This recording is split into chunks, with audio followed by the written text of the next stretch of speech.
Ladies and gentlemen, this is a Dodge Charger, and it is legitimately one of my favorite cars currently in production. And I'm not even talking about a Hellcat or a Red Eye or an SRT8 wide body. Even just a regular V6 SXT like this is just fine by me. I genuinely love these cars. And last week, the bad news that I knew would be coming someday came. Stellantis, the parent company of Dodge, or maybe a heartburn medication, I don't know, announced that they will be discontinuing the Charger, the Challenger, and the Chrysler 300 at some point next year, 2023. They're going to go out of production, and then they're going to replace them with fully electric cars. Blech. Now, I don't have anything against EVs, but I just think that the job that this particular car does wouldn't really be served well by an EV, but whatever, we'll get to that later. So when I heard that this car had been discontinued, I ran out, rented one off of Turo to make a video about it, and here we are. So what I'm going to do today is I'm going to talk about the history of the Dodge Charger, at least this version of the Dodge Charger. I'm not going to go all the way back to Dukes of Hazzard. We're going to talk about what makes this car special, why I love it so much. We're going to look at the details on this particular car because this is definitely a civilian-spec Charger, and then we're going to wrap things up. And as always, if some of that sounds interesting and some of it sounds boring, check the description below for timestamps. So let's start with the history of this particular model of the Dodge Charger. Now, the modern Dodge Charger debuted for the 2005 model year along with the Chrysler 300 on what was then called the LX platform. And when they first came out, I would say that the Charger was really overshadowed by the 300. That version of the 300, a lot of people thought it looked like a Bentley or a Rolls Royce. It really looked great. The original Charger looked kind of plain. But that all changed in 2011 when both cars were updated onto what they now call the LD platform. It was basically the same platform with some updates, but that was when the Charger got the styling update to have that big racetrack style rear tail light that everybody has seen. Absolutely distinctive, very nice looking, and that was a big improvement for the Charger. And in 2015, the Charger got one additional styling update to how it currently looks now. I really like the front end on the newest version. I know it's looked the same for, 7 model years now, but it still looks really, really good.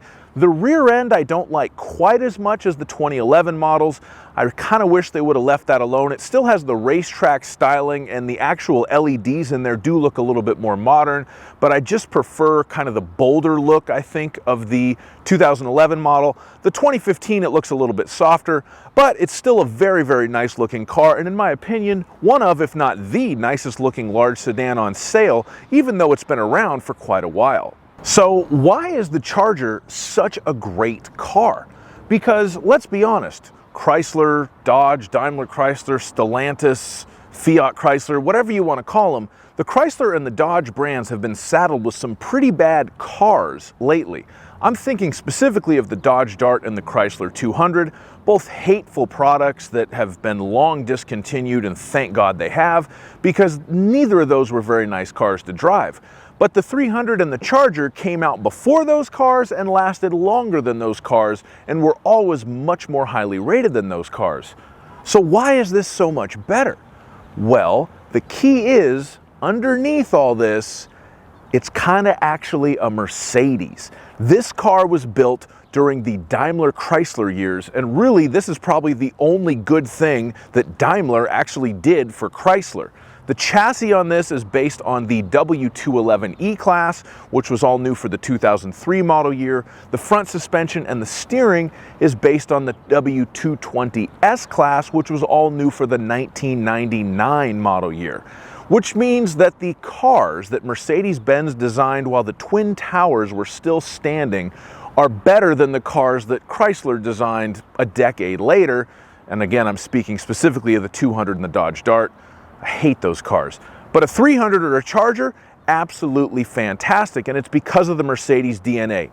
This car still feels modern. It really does, even though the design is so old. And of course, the chassis and the suspension have been updated over the years. The engine and the transmission have been updated over years.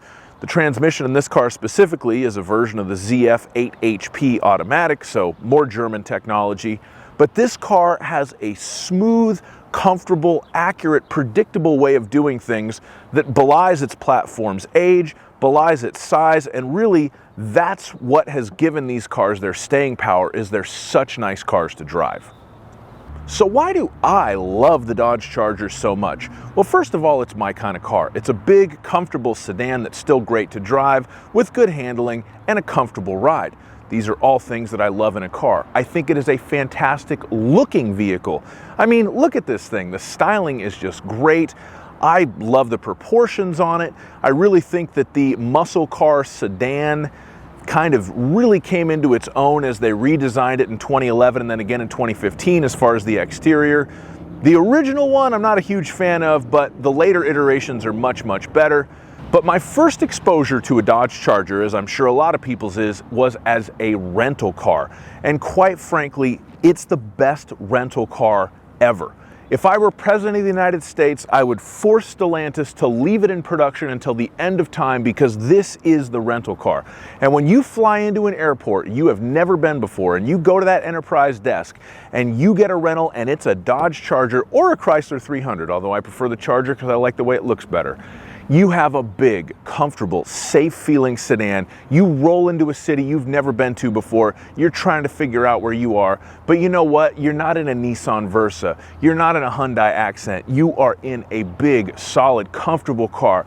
Extra cold air conditioning on you. People are looking at you. This is the way to pull up at a hotel that you've never stayed at before. Some cars are great for this or that or the other thing. This is the best car ever built when it comes to a rental car. And I don't even mean that as an insult. Rental cars are hugely important. A lot of people look down on rental cars. When you need a rental car, you need it. That's the car that you have to have right then. So you might as well have something big, comfortable, nice feeling, good looking, lets you arrive in style to that Marriott. Now let's talk about the features that are unique to this particular Charger, and this is definitely a civilian-spec Charger. And what I mean by that is, these are driven typically by three different types of people. You've got the police who drive Charger pursuits. You have rental car people who rented it from the airport and they're driving to the hotel and the business conference. And then you have people that are typically a little edgy. And I'll demonstrate this with an article that I found when I was researching this little video. It's by a TV station in Memphis, and it's got like 2 paragraphs about how the Chargers are being discontinued, and then another 2 paragraphs about how Chargers are often involved in crime regarding street racing and burnouts, and they're often stolen apparently in the city of Memphis. I'll put a link to that article in the description. So these are kind of edgy cars driven by kind of edgy people. And this one qualifies. I wanted to get one from Enterprise, but every Enterprise branch that I called in my area, they'd all been rented out because of course they had. That's everybody's first choice when they want a rental car. So this one I got off of Turo, and when I made the booking, I wasn't paying that close of attention.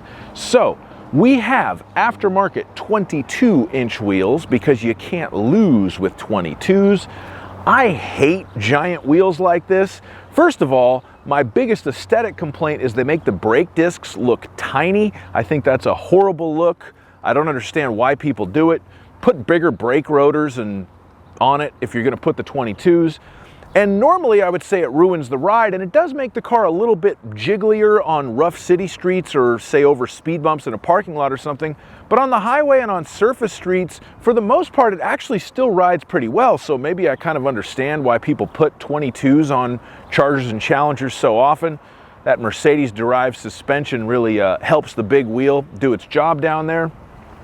You'll also notice some front bumper damage. I have no idea how that happened. The car was like that when I picked it up. But again, that's definitely a common feature of the civilian-spec Charger or Challenger. You gotta have at least a bumper, a couple quarter panels jacked up. Maybe the car got keyed by an ex-girlfriend, whatever. It's gotta have some kind of edge to it. That way you really fit in. Another weird feature that this car has is an amplifier in the trunk. It's not hooked up to any subwoofer that I can locate anywhere in the vehicle, so they just kind of put an amp there to get more bass out of the factory speakers, or they put upgraded speakers in it. I don't really know what's going on with that, but you do have a couple of volume controls for the amplifier in the front, so if you want to hear some louder bass, although not necessarily better bass, you can crank it up in this car. My complaint about that is the green light on one of the control knobs for the amplifier is bright as hell, and it is not keyed to the dimmer for the rest of the interior lights. So at night when you're in this thing, you got to put something in front of it so that you don't have a green light lighting up your face like you're in some kind of science fiction movie or hacker movie from the 80s. That I find to be very unpleasant while driving at night. But again, this isn't my car, and I've just kind of been putting a box of gum in front of it when I drive it at night, so that's improved that a little bit. And of course, one other modification is the ludicrously dark limo tint on the back windows. For some reason, they didn't do it in the front windows on this car, which I'm kind of glad about, because tint that dark does kind of make it hard to see, especially when you're driving the car at night. I love tinted windows on my personal cars, but I usually don't go any darker than 35%. That is legitimate 5% tint or limo tint, and I'm not a huge fan. But most people who buy Chargers or Challengers do seem to be. So after I just got done talking about how most of the people that buy these things for the street are either edgy or cops, or how I just think it's a fantastic rental car, or how it's not even a Dodge, it's more of a Mercedes, why am I so sad that this car is being discontinued? Well, this is really kind of the last of its kind at this point. An affordable, mainstream, large, rear-wheel drive sedan that's available with high horsepower engines. And I understand there are environmental concerns that, cars that get 12 miles a gallon like a Hellcat are not really necessarily going to be sustainable, and we need to figure out some way to move away from that moving into the future. I'm not 100% convinced that electric cars are the end-all be-all. If everybody was driving an electric car right now, that would present its own problems.